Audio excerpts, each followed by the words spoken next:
What's going on, everybody? I want to thank you for joining me here at GAMEOUT Gaming. I'm your host, Marquez. Today is March 6th, and we have another update for Off the Grid. The update seems to be coming consistently now, and what I've noticed is that they've been listening to the community with the things that they've been implementing. So let's go ahead and get into the patch notes and see what we got now. Now, as for the gameplay, for the jetpack, they have increased the time before the jetpack overheats by approximately 20%. Also added jetpack overheat gauge on the jetpack's HUD. Now, it might have been some complaints in regards to the jetpack overheating and what's going on with it currently. Me personally, I love it. I'm enjoying the fact that I do not have to chase someone around the map. They can't fly all day. I think adding 20% overheating time is something that wasn't necessary, but we'll see what it does. Now, with the aiming, they fixed various sensitivity issues when using per zoom sensitivity settings. And the aim assist, they fixed multiple situations where aim assist got incorrectly reduced or disabled. They re-implemented rotational aim assist reduction on PC only. I've been seeing in the Discord that a lot of people have been having issues with the aim assist, not only on PC but also on console. So maybe this will go ahead and address that issue. We'll go ahead and see. Now, as for the cyber limbs, the Ripper's damage has been decreased to 250 HP. It was 350 HP. Now, this just might balance the Ripper out to where it's perfect. Because I know before this last update, the Ripper was so OP, it seemed like you could not miss a shot. After this update, it seemed like it was a roll of the dice. You'll hit and miss depending on what the game felt like. But now having it reduced in damage might be just what it needs for perfect balancing. Because I'm still seeing people running around with the Ripper, and when the Ripper hits, it's almost set you up for an automatic kill. So hopefully this will go ahead and balance it out correctly.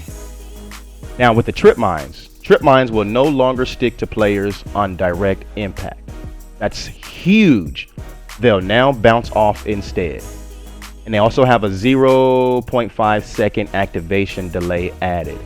Now, this is huge for the trip mines because the trip mines needed some adjustments. In my opinion, the damage still does need to be reduced on it, but now having it to not stick to the player is huge because you have a lot of people that's running trip mines and then they'll just jump in front of you, throw a trip mine on you, and fly up out of there. Now you're dead. So also having this activation delay might be just what it needs for you to be able to get away from a trip mine.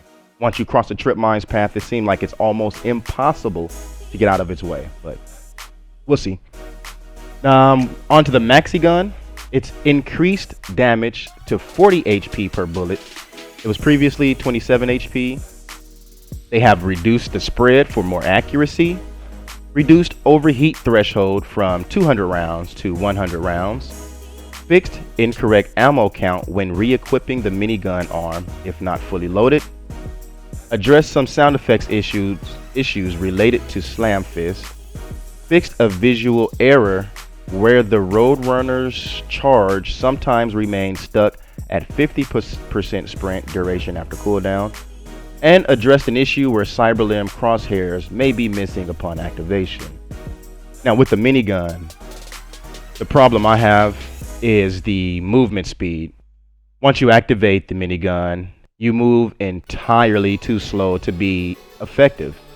All someone has to do is road run, jump, or do any type of maneuvering around you in order to go ahead and counter the minigun. Once you deactivate the arm as well, it's just entirely too slow in every movement that it does. So I believe the movement speed of that arm needs to be addressed as well. On to the weapons. Now, in regards to the influencer, they have reduced limb damage of the influencer back to 2 shots.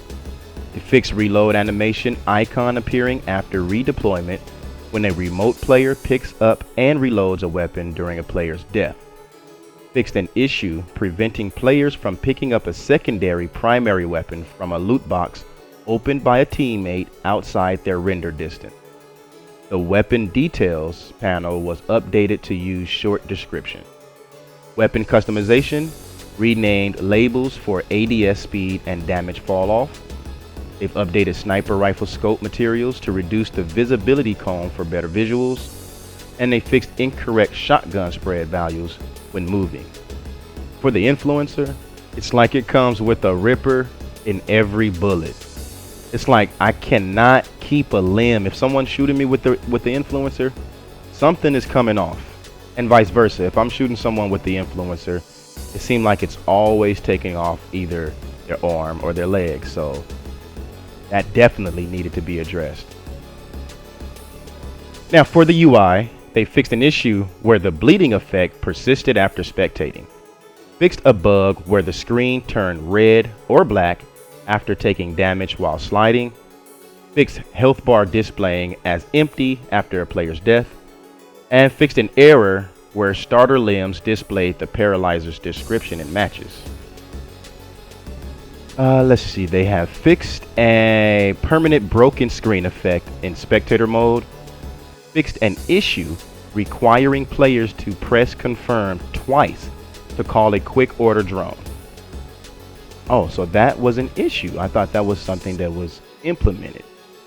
Okay, improve the inventory's UI for better status panel visibility. Fixed incorrect pros and cons for certain grips, stocks, and muzzle attachment. Fixed player voice chat indication visibility issue. Fixed an inaccessible input area in loadouts for the pistol grip attachment slot. They fixed an issue preventing players from editing the pistol grip attachment slot in the loadout menu.